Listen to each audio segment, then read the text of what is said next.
Deus abençoe em nome de Jesus Cristo.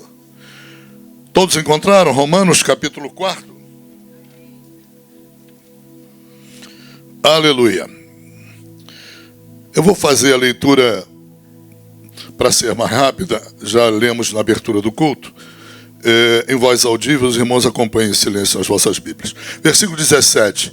Por pai de muitas nações te constituí. Deus falando através do apóstolo Paulo sobre Abraão.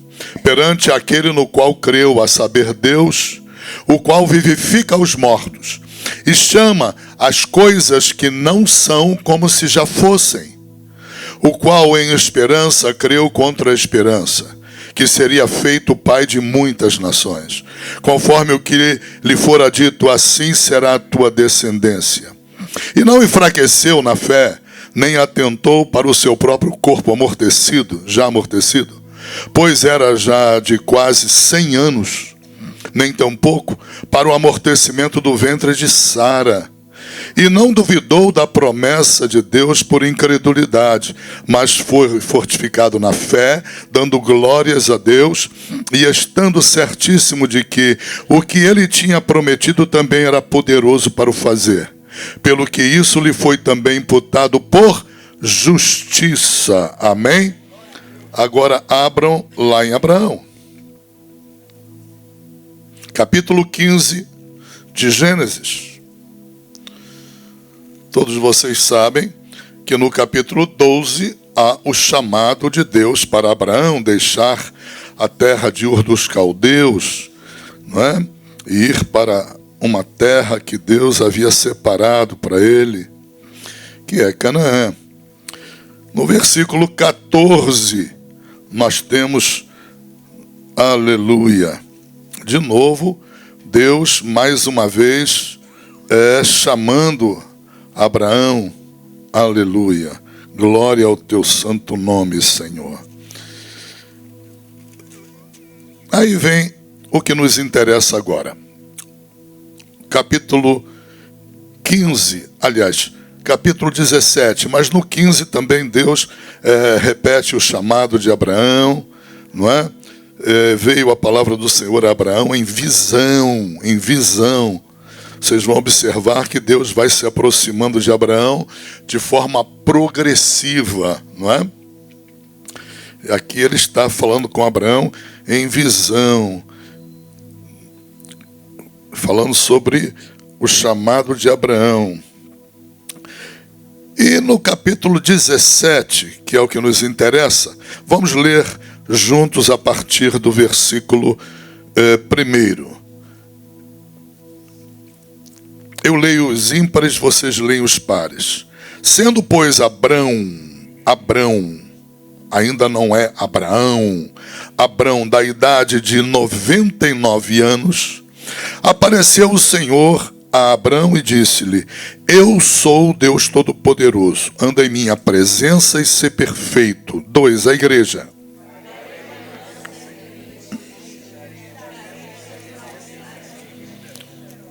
Então, a aliança que Deus está revelando aqui é a aliança que vai fazê-lo gerar filhos, né?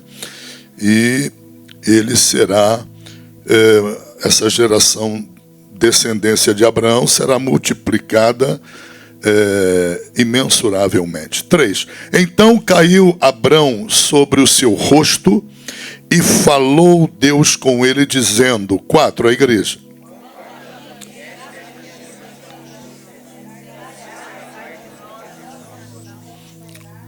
Aleluia, louvado seja o nome do Senhor. E não se chamará mais o teu nome Abrão, mas Abraão. Aleluia. Abrão, no hebraico, tem o sentido de homem honrado, prestigioso, não é? E Abraão, pai de multidão, pai de muitos povos, pai de muitas nações, né? Será o teu nome, porque por pai de multidão de nações te tenho posto. 6, a igreja.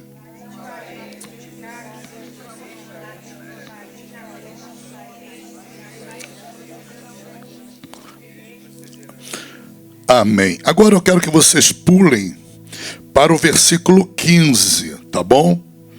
Disse Deus mais a Abraão: a Sarai, não é?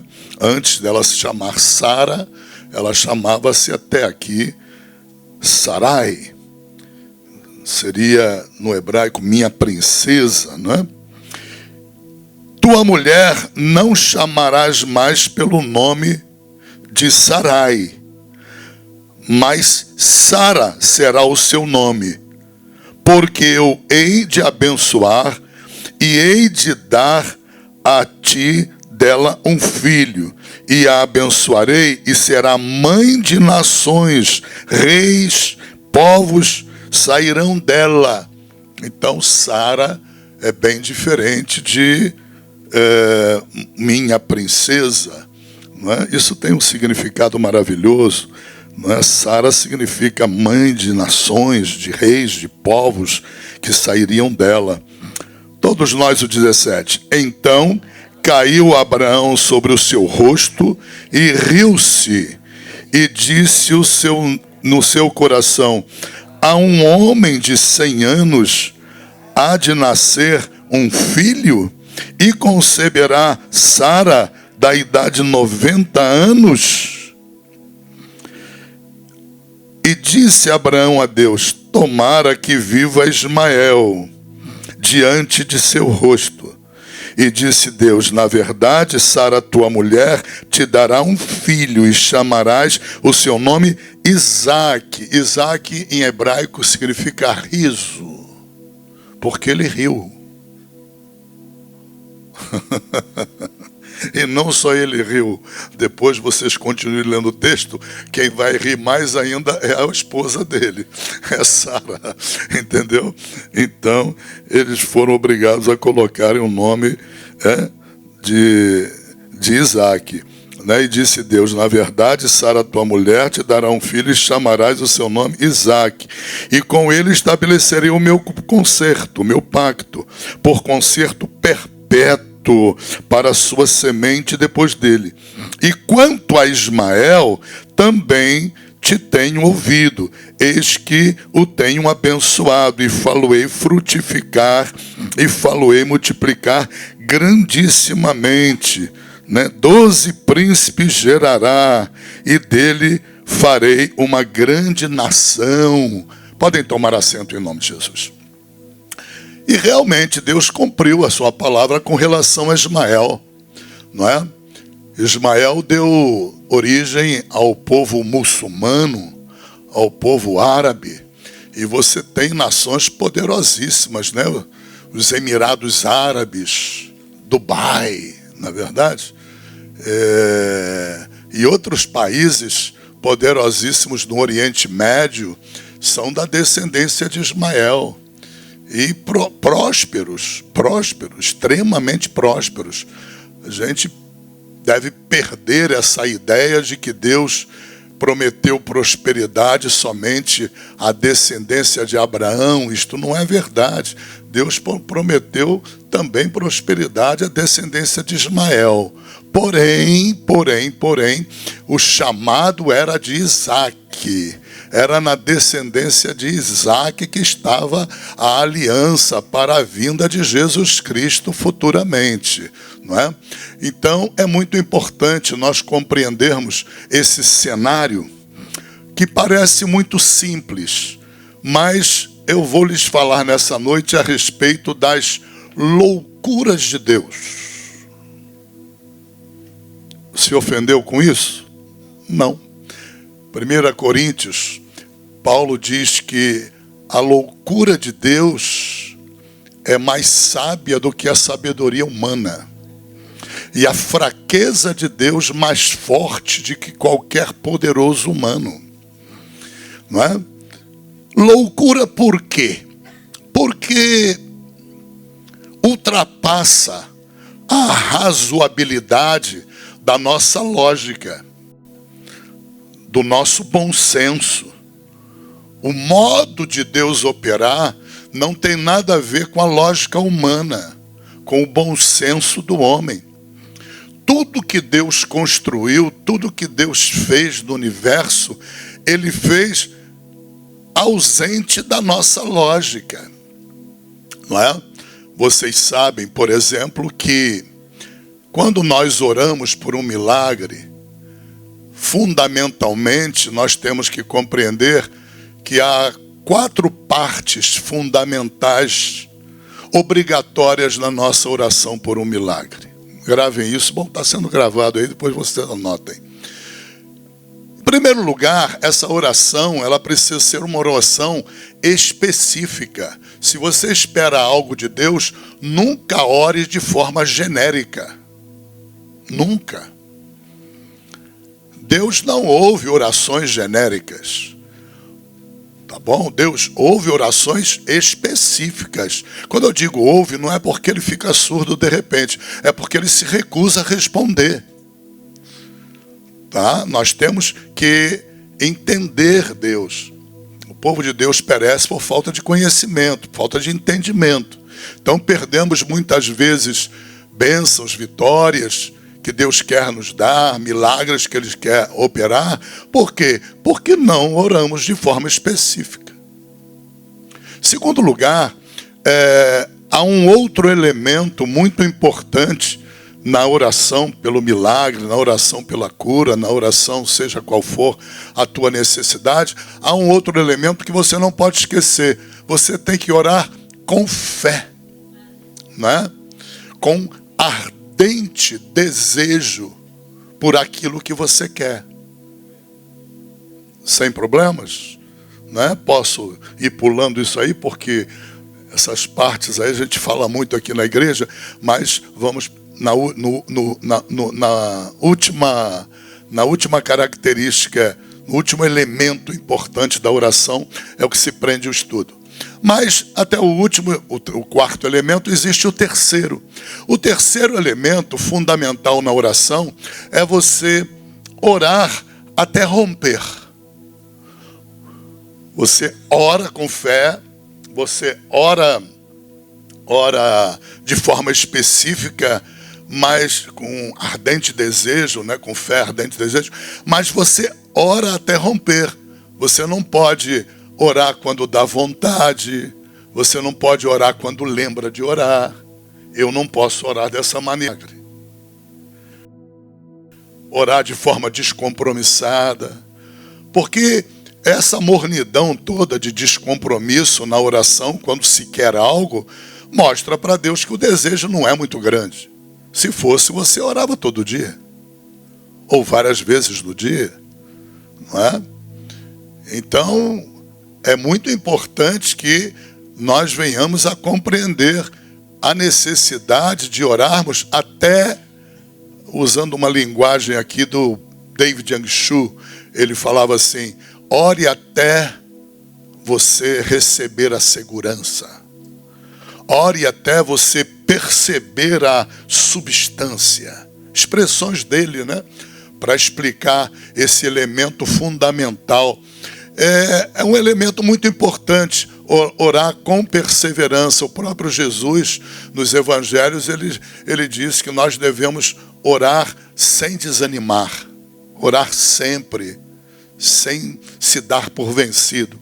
Então, buscar com precisão aquilo que você quer, não peça a Deus nada genérico, ore com fé, mostre para Deus o teu ardente desejo e insista, igual aquela parábola da viúva, né? Que insistiu de forma fervorosa ali até receber. Deus quer ver essa ousadia, essa intrepidez, essa audácia. E por último, que é a razão do nosso estudo, você tem que orar chamando as coisas que não existem como se existissem. Esse foi o grande segredo da vitória de Abraão. E olha que Deus lutou com ele para ensiná-lo durante 25 anos. O último recurso que Deus encontrou para pôr na cabeça de Abraão que Deus não operaria enquanto ele não chamasse a existência aquilo que não existia como se existisse, foi quando ele trocou o nome. Ele falou, bom, agora eu vou trocar o nome, que aí não tem jeito.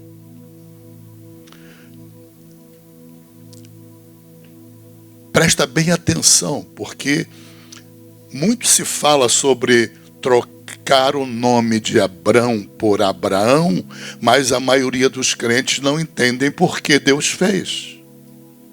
Não entendem o propósito. Muito se fala sobre a troca do nome de Sarai por Sara, mas os crentes não entendem o porquê. Por que que Deus agiu? Porque Deus queria ensinar a Abraão o aprendizado de chamar à existência as coisas que não são como se fossem. Ué, mas o que que tem isso a ver com o nome de Abraão e de Sara? Tem muito a ver. Tem tudo a ver. Eu creio que Deus, ao longo, desde o capítulo 12, Deus tentou de alguma maneira ensinar isso a Abraão, e Abraão não compreendia. Por isso essa espera absurda, 25 anos por um milagre. Outras coisas ele já havia conseguido de Deus.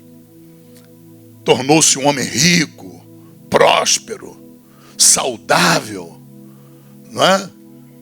Todas as bênçãos de Deus ele já havia recebido, mas havia um milagre que demandava de Abraão que ele aprendesse a agir como se Deus fosse. Nós cristãos temos que entender que nós não somos um corpo humano. Nós não somos uma alma. Nós somos um espírito. Que possui uma alma e que mora num corpo. Mas nós somos um espírito. Repito isso aí há 2000 anos aqui na igreja. Entenda, porque isso é a base de muita coisa, muito raciocínio. Espírito gera espírito. Deus é espírito, Deus te gerou como espírito. Qual a contribuição do teu pai na tua gestação? Com o corpo. E a tua mãe? Com o corpo. Quem é que gerou a tua alma e o teu espírito? Deus. Não ponha em dúvida. Porque carne gera carne. A Bíblia diz isso. E espírito gera espírito. Então, veja. É importante que nós aprendamos a imitar Deus. Agir como Deus age. Quanto mais cedo nós imitamos Deus, quanto mais cedo nós aprendemos a agir como Deus agiria no nosso lugar, pronto, está resolvido o nosso problema. O milagre acontece. O grande problema de Abraão é que ele não aprendia a imitar Deus. Ele não aprendia a agir como Deus agia. Como é que Deus agiu na criação? Havia luz? Não. Não. O que que ele fez? Ele falou. Haja luz. A luz apareceu. O rei Salomão, querendo ensinar isso a nós, ele diz, cuidado com tudo que você fala, porque você é espírito.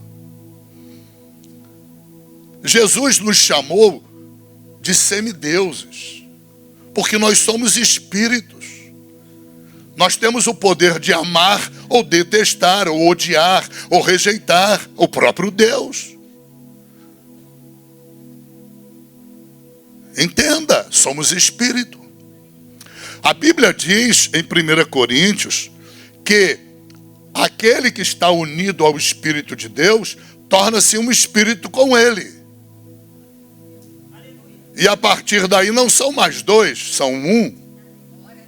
E a Bíblia diz, nós somos um espírito com Deus, com o Espírito Santo. Há uma unidade entre você e o Espírito Santo. Cristianismo é religião? Não. O falso é. O verdadeiro não. Não por quê? Porque o verdadeiro cristianismo, o cristianismo que Jesus veio trazer, é Deus vivo dentro do homem. É o Espírito Todo-Poderoso de Deus vivendo dentro do homem. Esse é o cristianismo. É Deus em mim. É Deus em você. Não é uma religião. Religião é o falso cristianismo.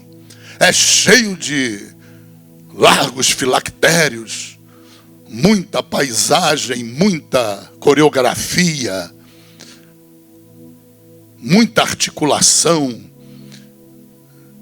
de costumes, disso, daquilo e tradições. Esse é o falso cristianismo. O verdadeiro é Deus no homem. Esse é o verdadeiro.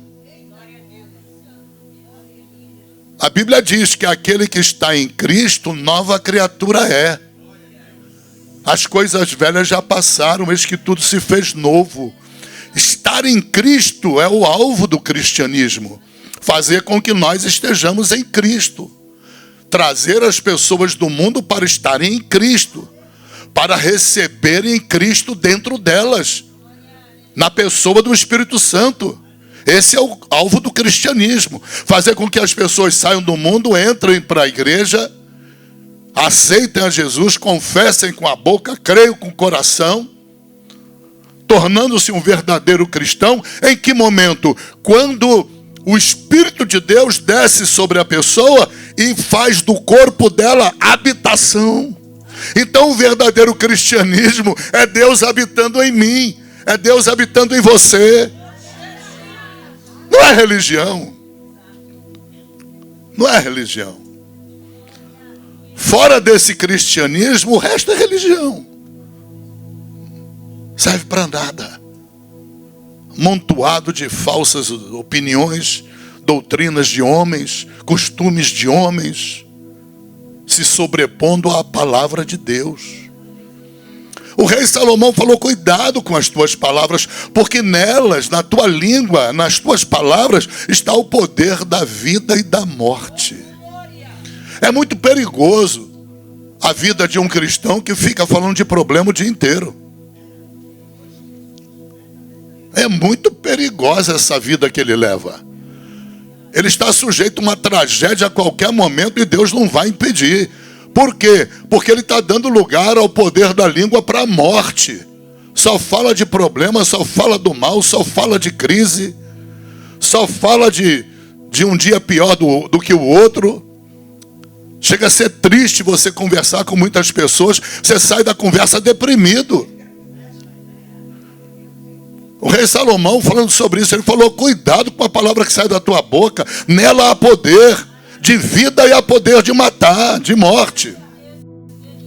E Salomão completou, falou: olha, cuidado, porque não é só a palavra, o pensamento também. Quando Salomão disse assim: você é aquilo que você pensa. Aquilo que a minha mente, a tua mente formata, é o que você é. O modelo do meu pensamento, o modelo do meu pensar, o modelo do teu pensar diz o que você é. Fala sobre a tua essência. É por essas razões, e por nós sermos espírito, criados pelo próprio Deus, que nós temos que ser vigilantes. Qual era o plano de Deus? Ensinar para Abraão que ele tinha que compreender, se ele queria um milagre, a esposa estava estéril. Ele precisava de um milagre. Então ele tinha que agir para com o milagre exatamente como Deus agiria. E a direção está lá no capítulo 1 de Gênesis. Tudo que Deus fez foi pelo poder da palavra. Foi falando. Deus pensou, bolou, falou e aconteceu. Haja luz. Então não havia luz. Quando ele ele disse, haja luz, ele falou sobre algo que não existia. Então ele chamou a existência alguma coisa que não existia. Uau!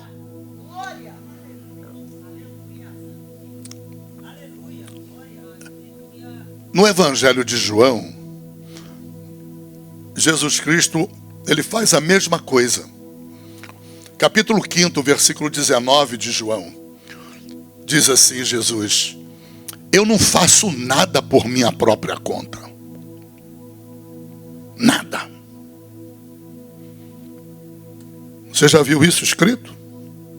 Eu não faço nada por minha conta.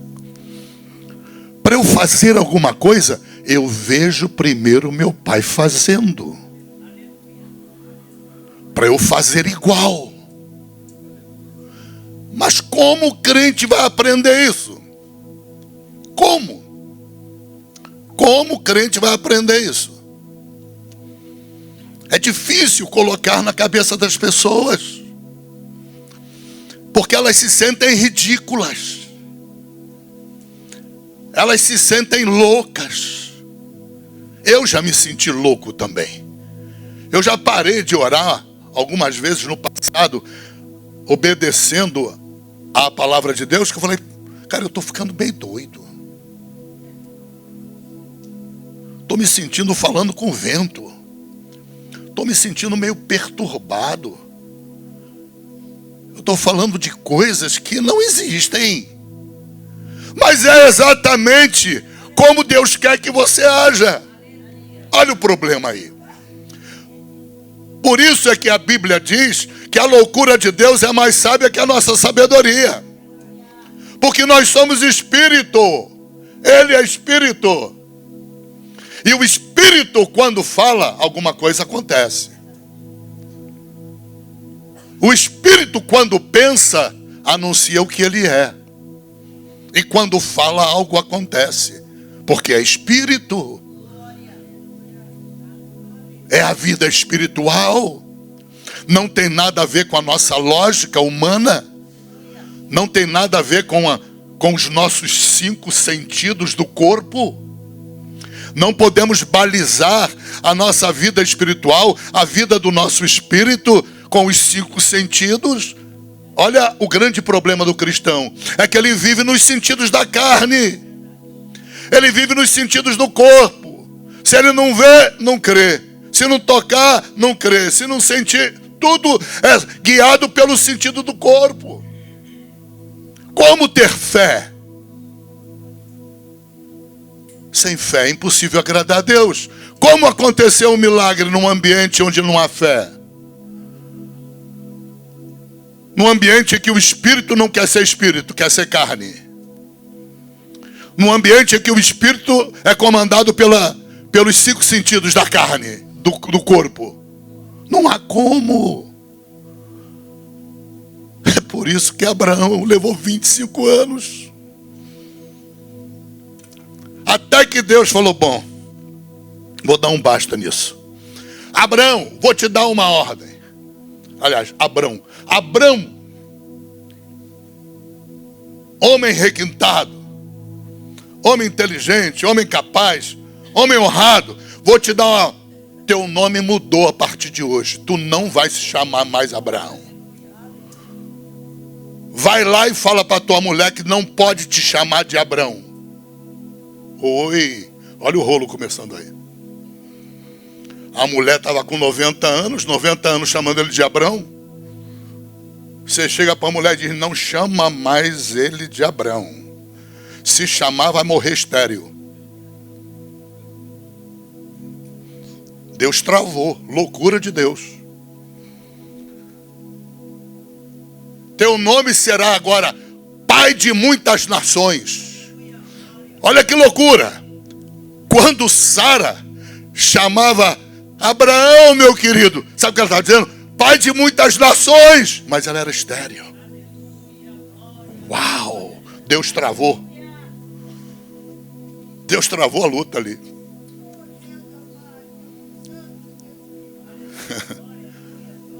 Abraão, pai de muitas nações. Fica feio até para os vizinhos.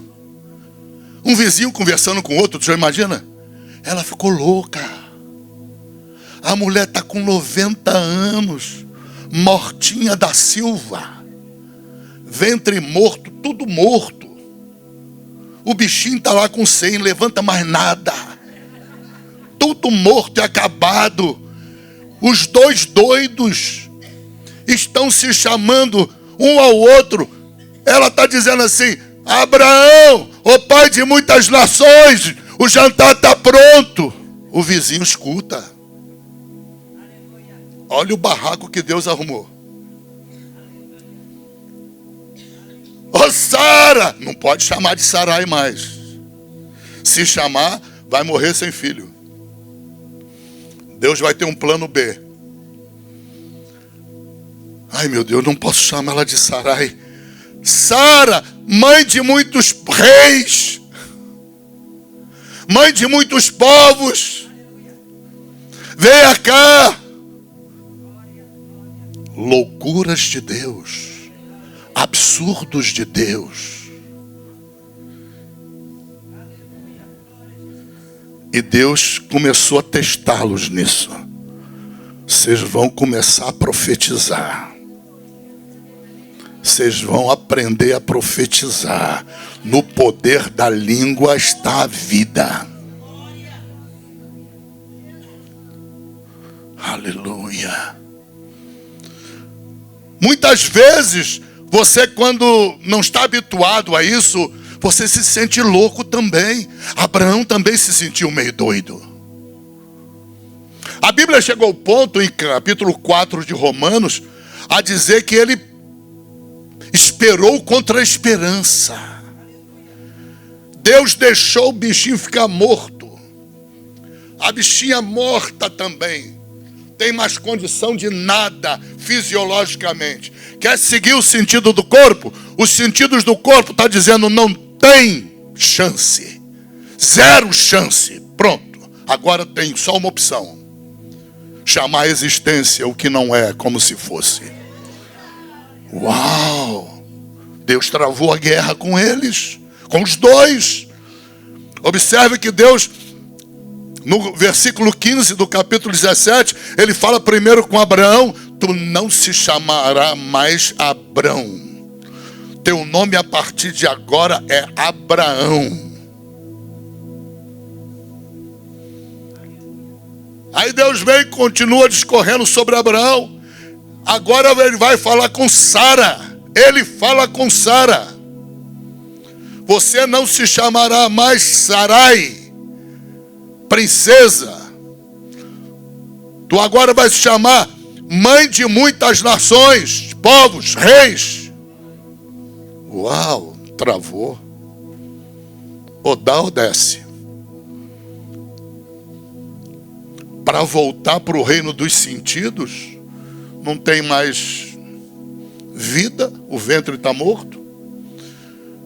O homem não presta para mais nada, quase 100 anos, 99 anos. Não tinha mais opção. Aleluia. Foi o jeito que Deus encontrou. Ele tinha que ensinar aquele casal como alcançar o milagre. E o milagre, ele é alcançado pelo cristão do mesmo jeito. O próprio Jesus diz isso. O próprio Jesus diz em João 5,19: olha, eu não faço absolutamente nada por minha conta. Eu não faço nada do meu jeito. Tudo que eu faço é do jeito dele, meu Pai.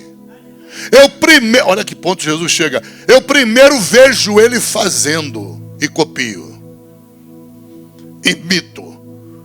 É o que Deus estava ensinando para Abraão.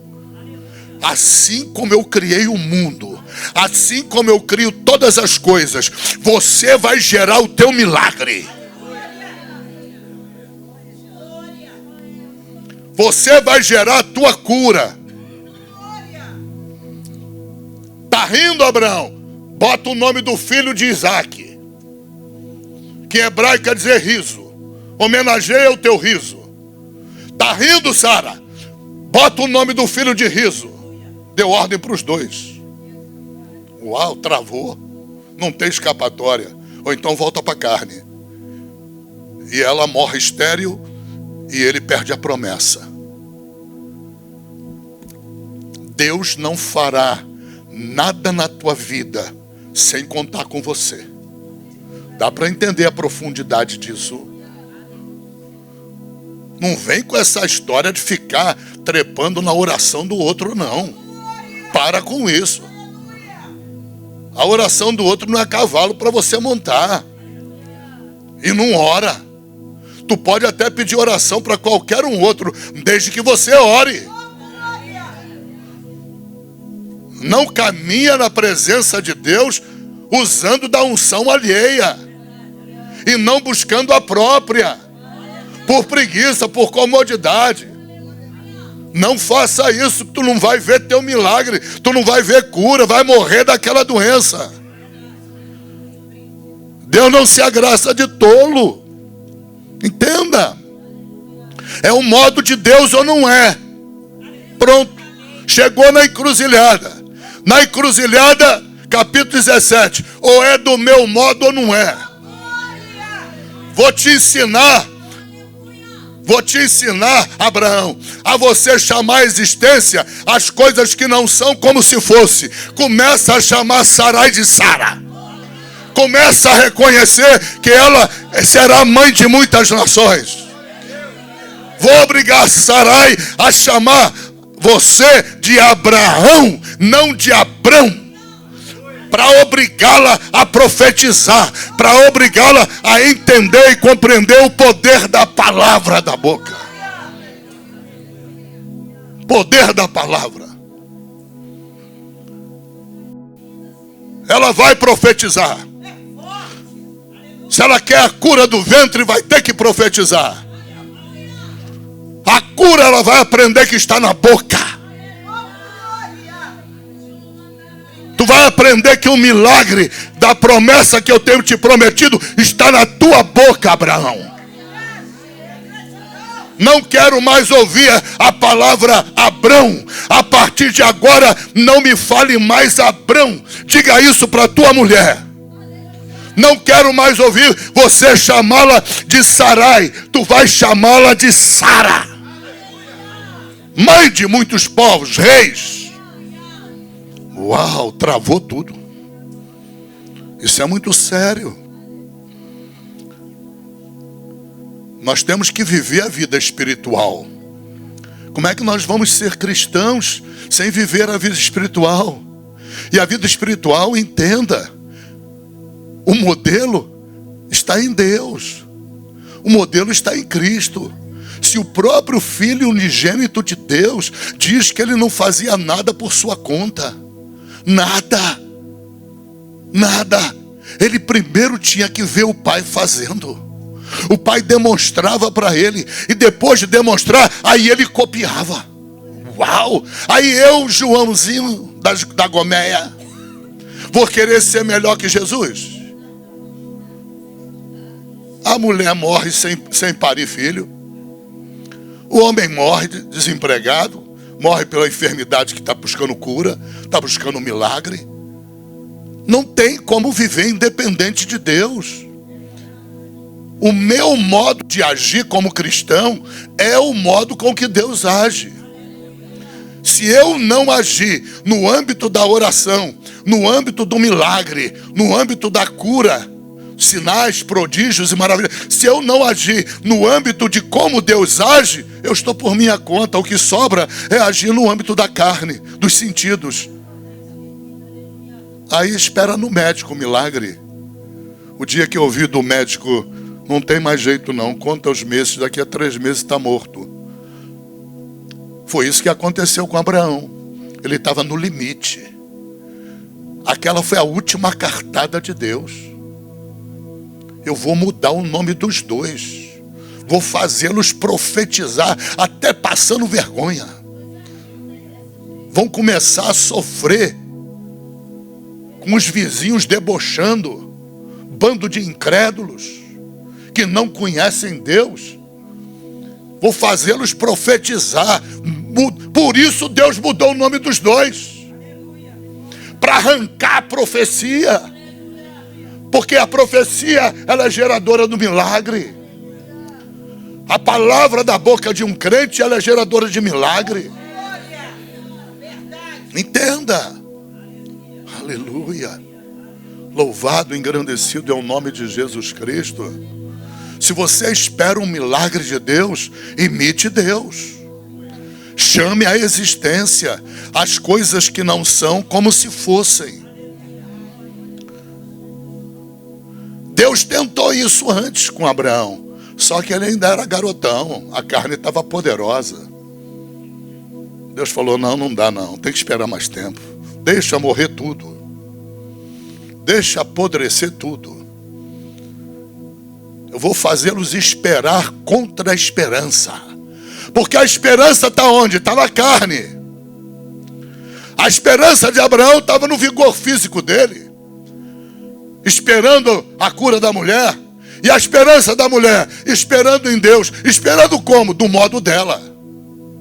Não do modo de Deus, mas do modo dela. Ou seja, a peleja estava acesa. E não havia solução. Por isso que Deus parte para mudar o nome. E proíbe que um chame o outro pelo nome antigo.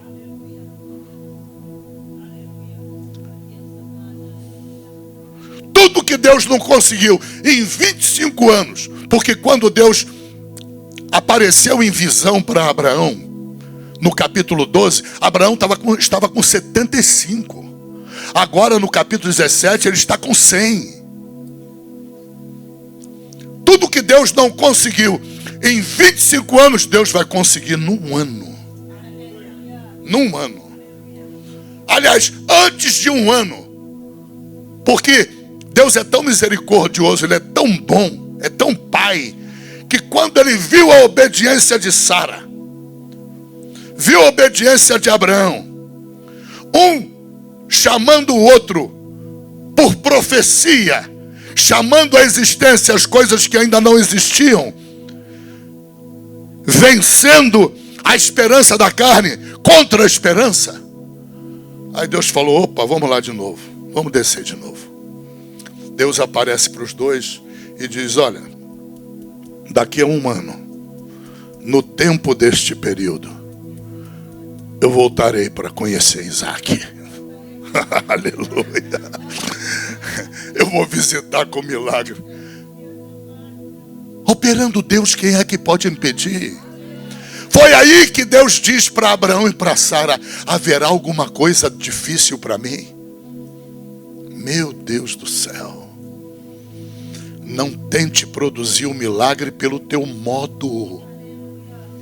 Não é do modo da igreja, não é do modo da religião. Não é do teu, não é do meu modo. Observa Jesus fazendo. Nós estamos vivendo numa igreja atual, desse período pré-arrebatamento, um momento extremamente perigoso, onde a igreja desaprendeu o poder de profetizar. Desaprendeu o poder de dar ordens no mundo espiritual. Desaprendeu. É só crente de pires na mão pedindo ao Pai. É um bando de pedinte. E pede. Não para de pedir, parece uma matraca. Jesus disse em Mateus 28:18, todo poder me foi dado no céu e na terra.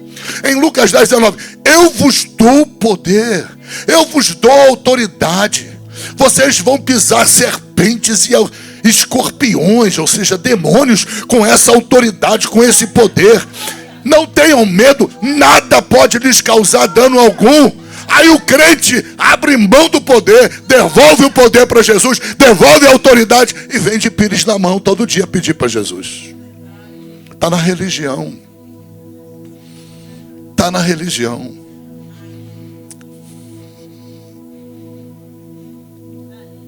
Os crentes precisam sair da religião. Observa Jesus, imite a Ele. Jesus orava ao Pai? Orava. Mas sabe quando ele orava? No monte, à noite. Ele fechava a porta do quarto para orar. O crente tem que aprender que há o tempo de orar ao Pai. E há um segundo tempo que o Pai não quer ouvir oração. Lembra de Deus falando com Moisés? Moisés, por que tu ora a mim? Para de orar a mim. O que tu tem na mão? Tem o bordão. Mete essa vara na água e fende o mar. Não quero ouvir tua oração. Você entende o problema do crente hoje? O crente é pedinte. É um mendigo, coitado. E Deus vira Deus do mendigo. A única clientela de Deus é um bando de mendigos. Vamos parar com isso em nome de Jesus. Em nome de Jesus Cristo. Para com essa autopiedade. Para com esse espírito de autocomiseração. Eu tenho tanta pena de mim mesma. Para com isso. Olha o tamanho do teu Deus. Ele se assenta sobre o globo da terra. Ele mede o universo a palmo. Universo a palmo. Sai da religião, senão a religião vai te matar e jogar no inferno.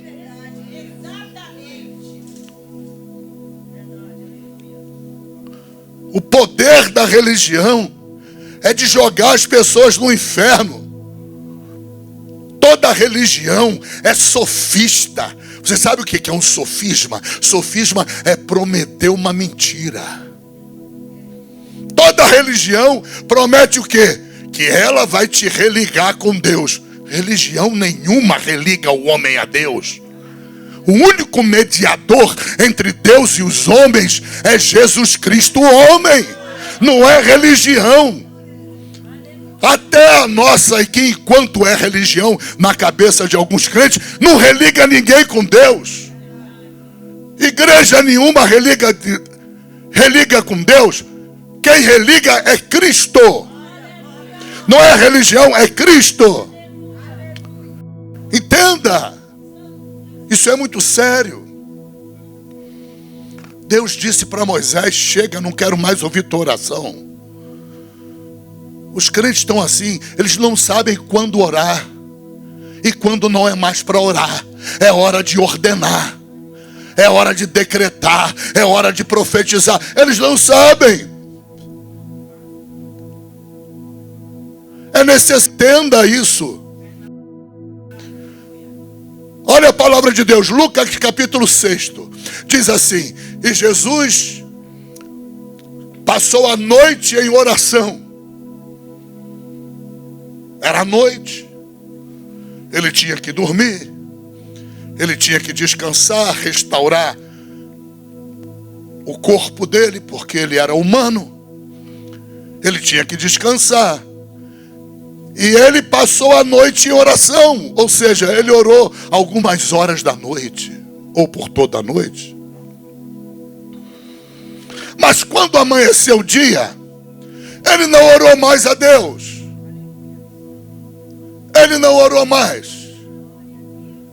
Ele agora vai dar ordem ao demônio: sai dele. Agora ele vai dar ordem à enfermidade: sai da vida dela. Agora ele vai encontrar o filho da viúva de Naim dentro de um caixão. Ele chega para o caixão. Abre o esquife aí, que é o caixão. Abre o caixão. Jovem, a ti te digo, levanta. A Bíblia diz assim: e o defunto sentou-se. Eu nunca vi defunto sentar. Aleluia. E o defunto sentou-se. Ele falou com o defunto. O que ele estava dizendo para o defunto? Ele estava chamando à existência aquilo que não existia, como se já existisse. O que não existia? Vida. Vida não existia. Era defunto. Está lá na Bíblia, defunto. Não existe mais morto ou menos morto. Tanto faz estar morto há 4 dias, como estar morto há 1 hora é morto. Não existe vida. Mas Jesus vai chamar a vida. Ele vai chamar as coisas que não existem. Ele vai falar com as coisas que não existem. Ele vai bater papo, ele vai conversar, ele vai dialogar, ele vai falar com as coisas que não existem, como se elas existissem. Ele fala com a vida e não existia vida. Esse é o problema do cristão. O cristão não quer. Ele quer ir de pires na mão para Deus. Pai, eu estou tão triste. Está doendo tanto esse problema. Tem pena de mim, Pai. Pai, imita meu filho. Você quer orar? Bate a porta do teu quarto. Mas quando chega a hora da batalha, não é hora de orar. Quando a guerra fica acesa, que amanhece o dia, quando amanhece o dia, a guerra fica acesa, não é mais hora de orar. Agora é hora de batalhar. Na hora que tu pisa fora da tua casa, não é hora de orar. É hora de batalhar. É hora de guerrear. É hora de profetizar. É hora de decretar. É hora de expulsar demônio. É hora de vencer o inimigo. É hora de derrotar o inimigo. É hora que você impõe o poder que está em você no inimigo. Você impõe a doença ao poder que está na tua vida. Mas o crente bagunça o coreto todo. Ele quer orar na hora que não é para orar. O que aconteceu com Moisés ali? Diante do Mar Vermelho. Ele quis orar numa hora errada. Por isso Deus disse: marcha, rapaz. Dá ordem para marchar. É hora de marchar, não é hora de orar. Devia ter orado antes. Agora é hora de guerra. É hora de marchar. Fala com o povo de Israel que marche. Marcha em direção ao mar. Tu tem o que na mão? Eu tenho o bordão, tenho a vara. A mesma vara que ele jogou no chão e virou serpente. E Deus falou: agora pega pelo rabo a serpente. Ele pegou, voltou a ser vara. Use essa vara e taca a vara no mar, que o mar vai abrir. Ô, meu irmão, eu não sei mais o que fazer. Eu não tenho mais o que fazer. Ou você entende ou não entende. Ou obedece ou não obedece. Tira o pires da mão. Deus não tem espírito de autocomiseração. Deus não tem espírito de autopiedade. Deus não tem. Você não pode ter, porque Ele não tem. Você veio dele. Você é substância dele. Tu não é substância do teu pai, nem da tua mãe. Você é espírito. Espírito é gerado por outro espírito. É Deus quem te gerou. Ele é quem te criou. Entenda. Não ora na hora errada. Não ora na hora da guerra. Não ora a Deus na hora da batalha. Quando o fogo pega, não ora. É hora de você decretar, profetizar. Quando Jesus desceu do monte, o que ele fez? Andou sobre o mar. Não era hora de orar, era hora de andar sobre o mar.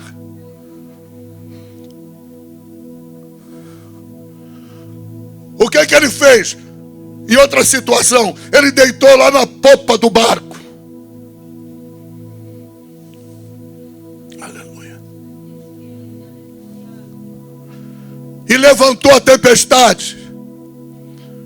Senhor, acorda. Não se te dá que vamos morrer, vamos perecer, acorda. Ele acordou. Ele orou ao Pai. Não.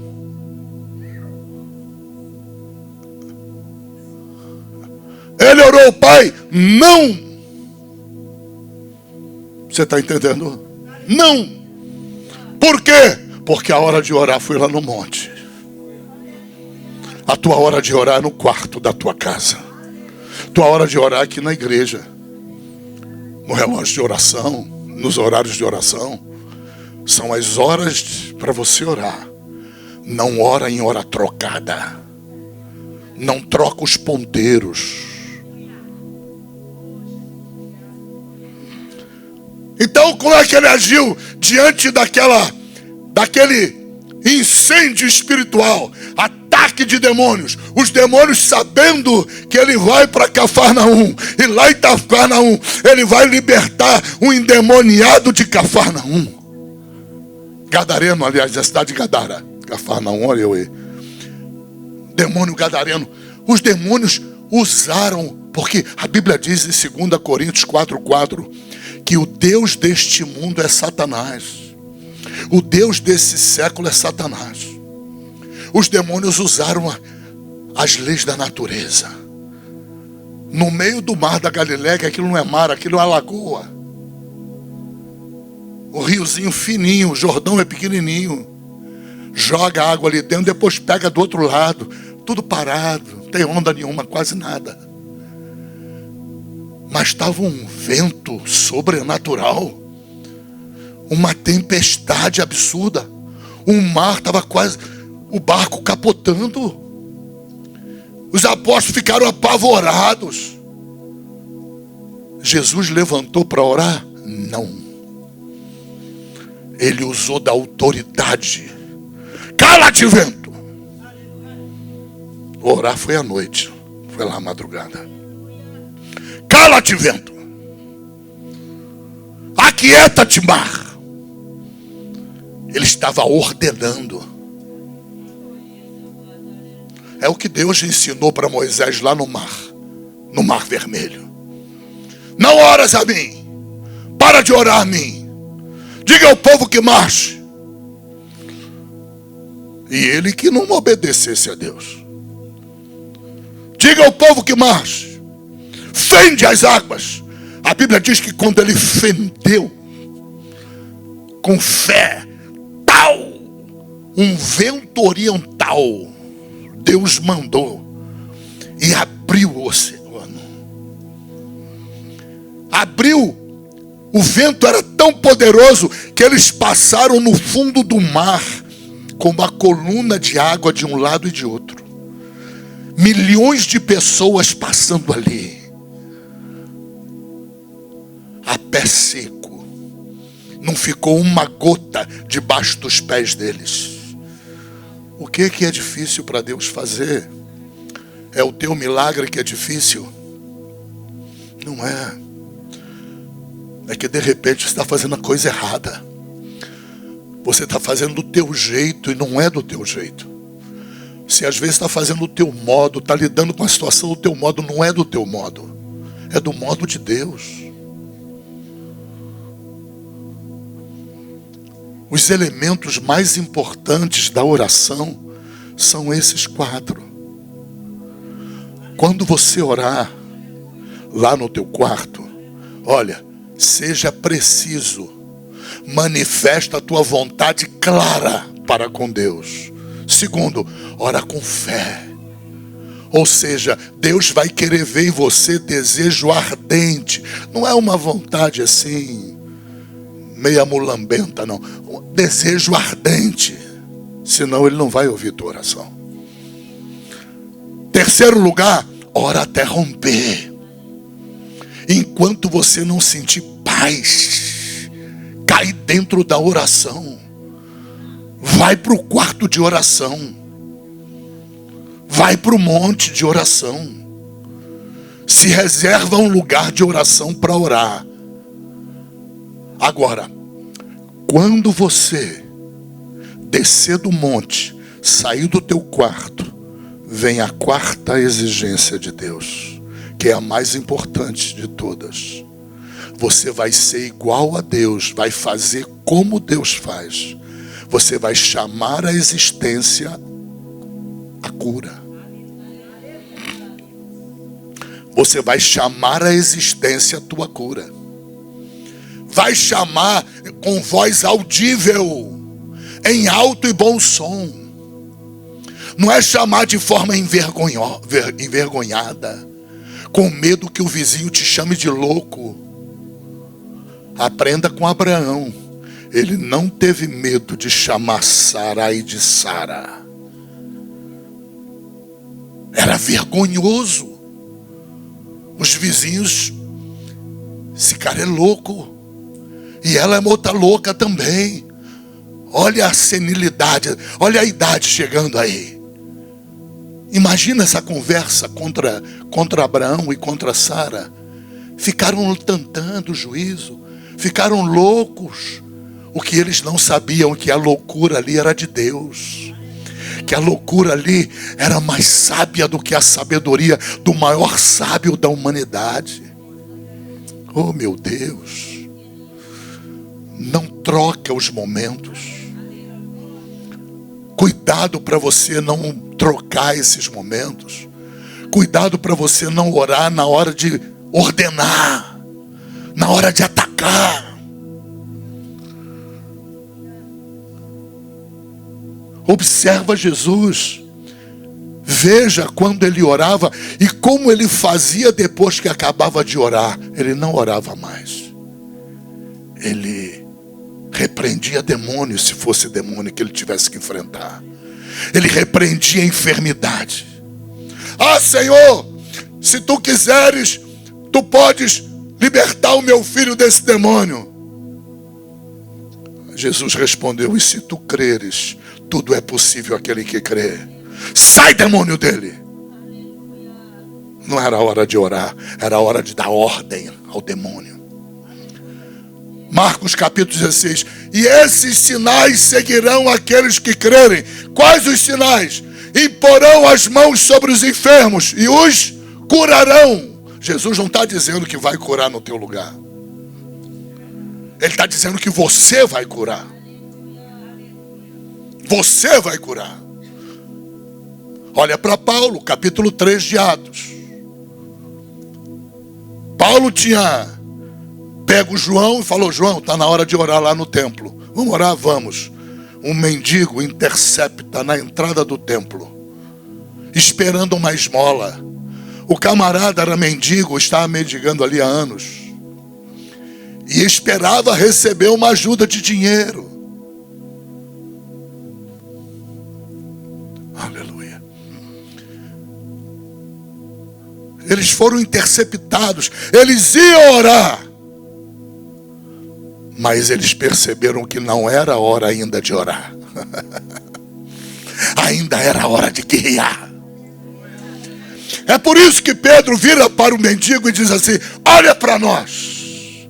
Aí a Bíblia diz: e ele olhou esperando receber alguma coisa.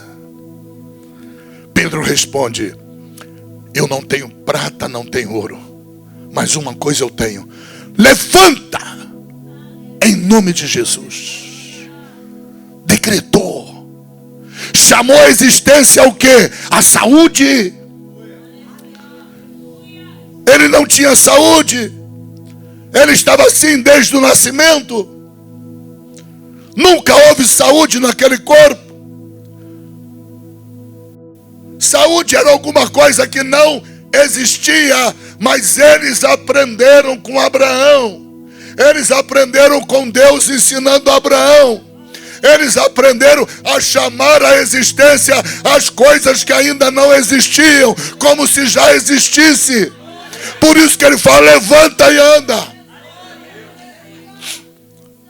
Paulo, capítulo 14 de Atos dos Apóstolos. Ele olha para o enfermo, aleijado também. E a Bíblia diz: e Paulo, quando botou os olhos no enfermo, viu que ele tinha fé para ser curado. Paulo disse: levanta e põe-te de pé sobre os teus pés. O cara ficou curado. Ele não podia se pôr de pé. Aleluia. Não havia como ele se pôr de pé. Era hora de orar. Não.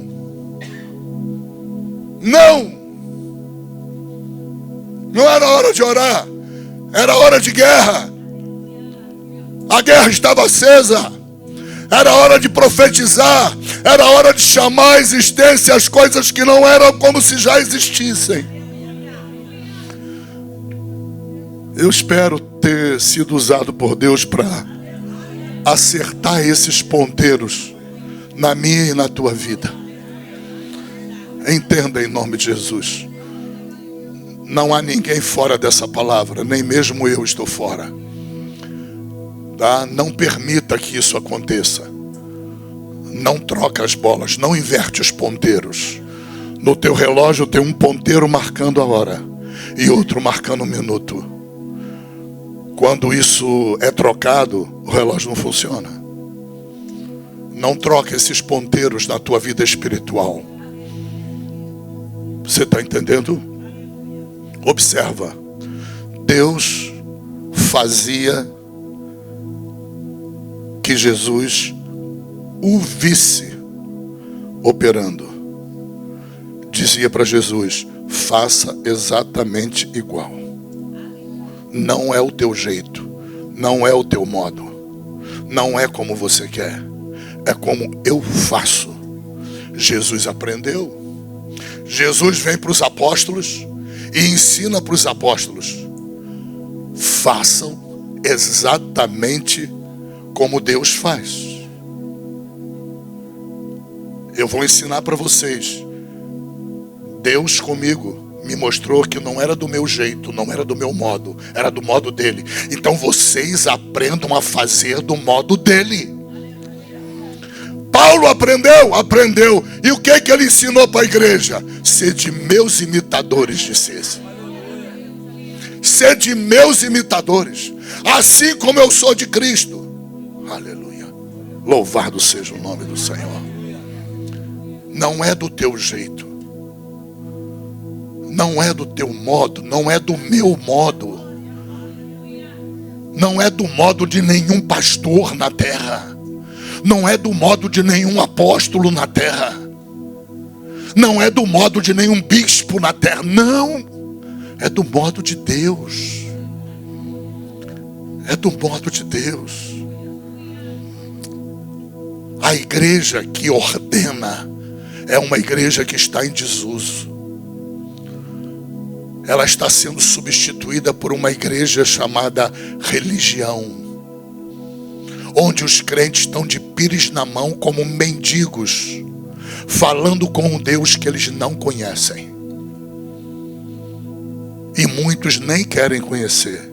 Estão confortáveis com aquele pires na mão, chorosos, mendigando de Deus o pão. A mulher cananeia, ela sensibilizou Jesus, mendigando de Jesus o pão. Jesus havia feito vários testes com ela.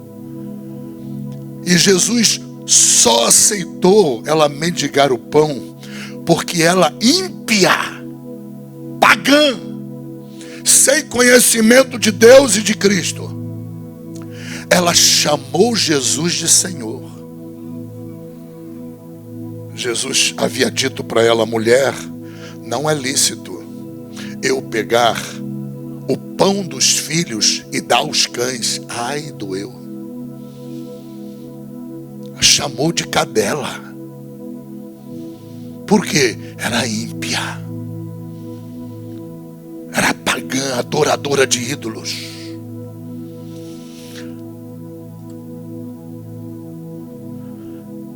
Na humildade dela, ela abandonou a soberba, abandonou o orgulho, a vaidade, a autoestima, abandonou tudo que contaminava ela e se humilhou, se prostrou, falou: Jesus, os cães, eu sou uma cadela, o senhor tem razão, sempre fui um cão, olha, mas os cães comem das migalhas que caem da mesa do seu Senhor.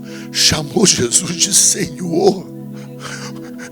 Ela observou que ela estava na presença do Messias, ela estava na presença do Emanuel, do Deus encarnado. Jesus não aguentou com aquilo. Jesus não suportou mais testá-la em nada. Nem orar ele quis orar. Ele falou: vai embora, mulher, vai embora. Tudo que tu veio pedir já aconteceu. A tua fé. Quando aquele militar romano veio a Jesus, disse para Jesus: o meu criado está enfermo, mas eu não sou digno de tu entrar na minha casa. Eu sou mais ou menos igual a você. Eu tenho soldados sobre as minhas ordens. O camarada, como um oficial romano, ele olhava para Jesus e sabia que Jesus tinha anjos às suas ordens. Porque ele via tanto poder. Falei: isso aqui, da onde é que é isso? Ele tem anjos aqui trabalhando para ele. Ele entendeu que havia um exército de anjos acompanhando Jesus, operantes. Aí ele diz para Jesus: eu também tenho soldados às minhas ordens. E eu digo para um soldado: faz assim, ele obedece. Eu digo vai, ele vai. Eu digo volta, ele volta.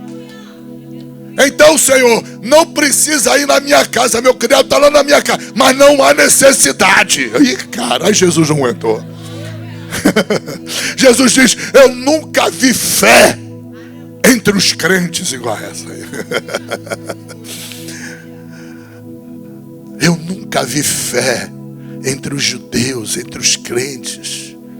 Às vezes nós cristãos somos vencidos e derrotados na nossa fraca fé, quando idólatras estão agindo com maior fé do que nós. Idólatras, pagãos, estão agindo como exemplo de fé, como esse homem, como aquela mulher cananeia.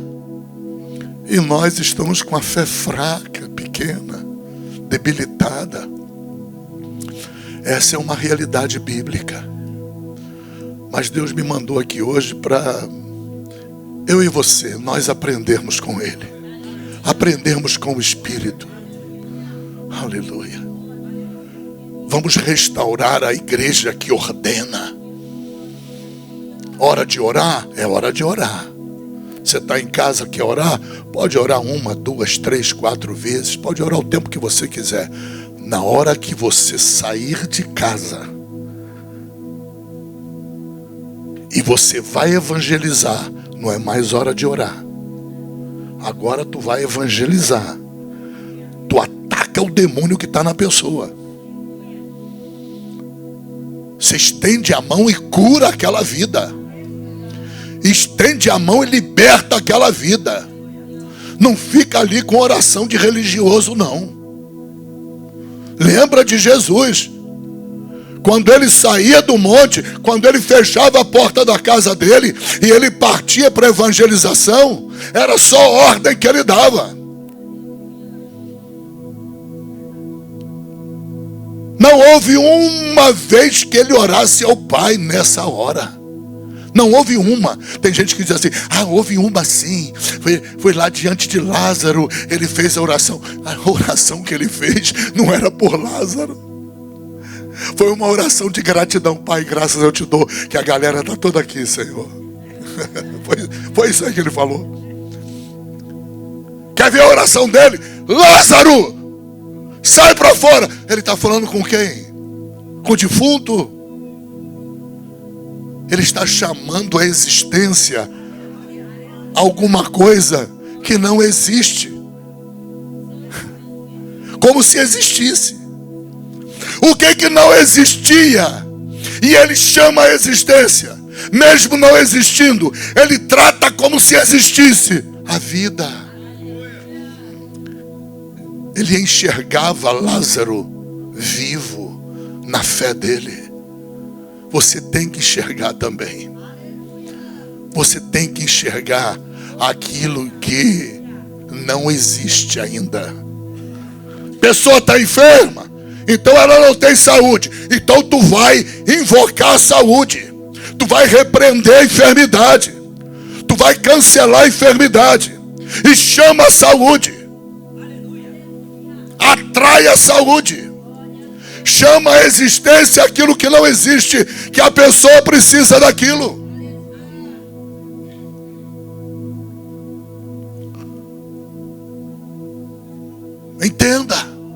chama a existência. Chama a existência a vida. Se a pessoa estiver morta, chama a existência. Jesus falou: para o féretro, abre o esquife, jovem, levanta, chama a existência. Está chamando o que existência? A vida. Ele está falando que o corpo morto não existe vida. Ele está chamando a existência a vida. A vida é alguma coisa que ele chama a existência como se não existisse, mas existe. Dá para entender? Quando você repreende a enfermidade, você está chamando a existência a cura. Aleluia. Crendo que ela existe. Aleluia. Assim você vai agir como Deus agiria no teu lugar. Procura ver em cada situação como Jesus agiria no teu lugar. Obedece esse princípio, ok? Você precisa de um milagre, precisa de uma cura, precisa de uma grande obra de Deus na tua vida. Lembre-se, em primeiro lugar, ore. Como? De maneira precisa. Não fica de somebody love na oração, contando história para Deus. Seja preciso. Segundo lugar, ora com fé. Ardente desejo por aquilo. Se baseie na palavra de Deus. Procura uma promessa da palavra de Deus. Deus prometendo a você aquela vitória naquela área da vida ou da vida da pessoa, não importa. Procura uma palavra, se baseia na palavra. Se for uma cura, se baseia lá em Isaías, por exemplo. Pelas tuas pisaduras fomos curados. Senhor, eu tomo posse dessa promessa. Não é palavra de homem, é palavra de Deus. É a inerrante palavra, é promessa tua. Eu não aceito essa enfermidade. Eu tomo posse dessa palavra e decreta isso na tua vida, decreta na vida da pessoa. Terceiro lugar, ora até chegar a segurança. A segurança chega numa hora. Pode ser uma certeza, onde todos dizem para você: mas eu não estou vendo nada. E você diga: mas eu estou vendo.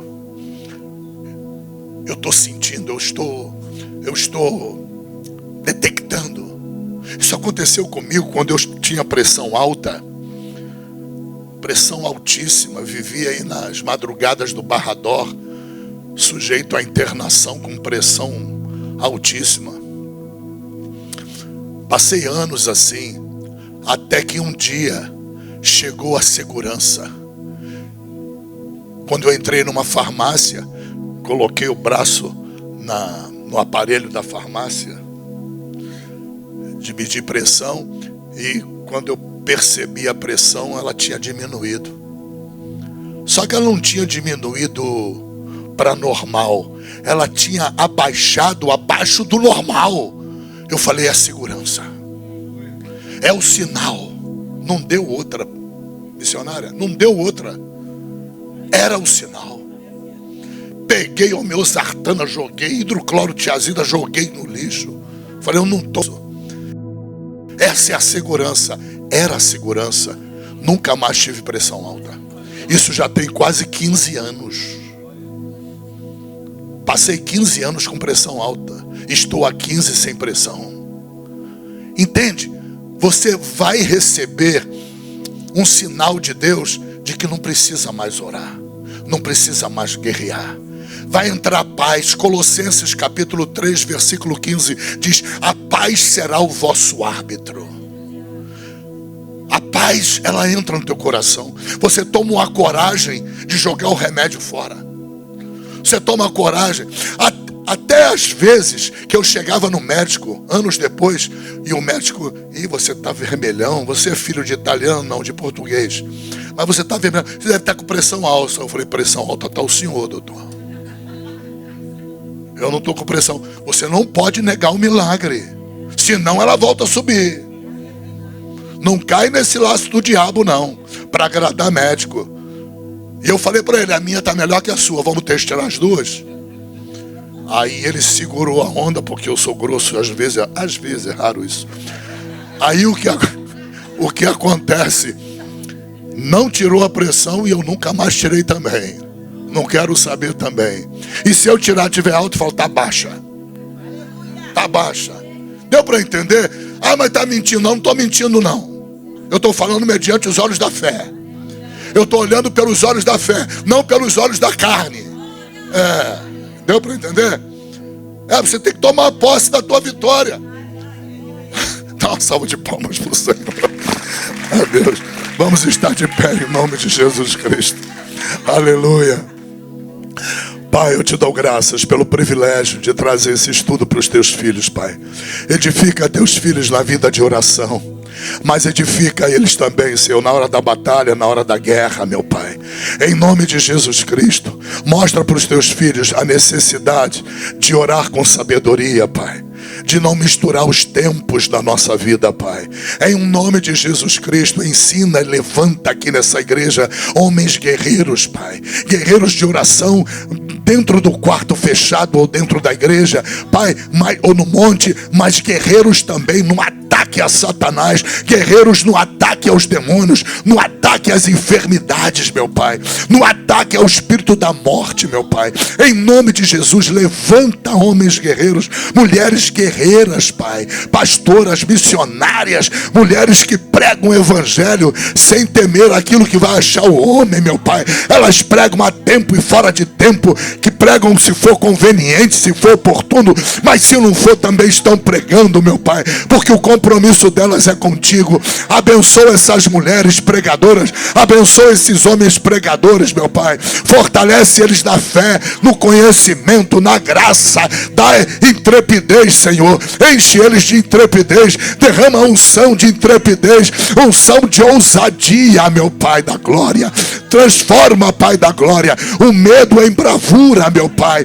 A tua palavra diz que o teu espírito não é espírito de medo, não é espírito de temor, meu Pai. É espírito de moderação, de santificação. Deus abençoa cada homem, cada mulher, cada visitante que entrou por essas portas. Toca nele agora, meu Pai. Toca no membro dessa igreja também. Toca com mão forte, toca com mão poderosa. Caia por terra toda macumbaria, caia por terra toda bruxaria, toda obra de voodoo, de magia negra, obra do inferno, de enfermidade. Caia por terra em nome de Jesus. Há poder no sangue de Jesus Cristo, há poder no nome de Jesus. Oh, meu Pai, o nome de Jesus fortalece o enfermo nessa noite.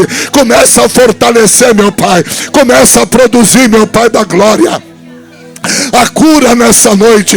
Começa a produzir a libertação nessa noite. Em nome de Jesus, vai operando. Cai por terra toda enfermidade, todo mal caia por terra, todo mal caia por terra. Em nome de Jesus, caia por terra toda falta de fé, caia por terra toda fé frágil, toda fé fraca, toda fé debilitada.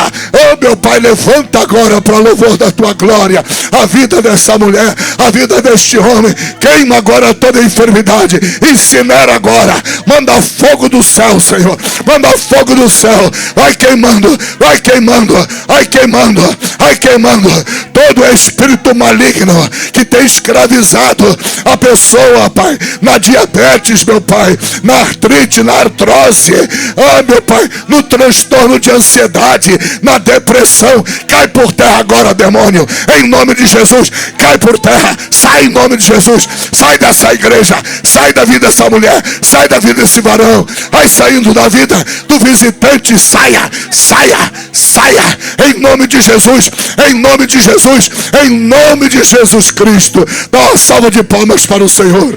Agradece a Deus a tua vitória. É mediante a fé, não é pelos sentidos da carne, é mediante a fé. Amém? Aleluia. Louvado seja o nome.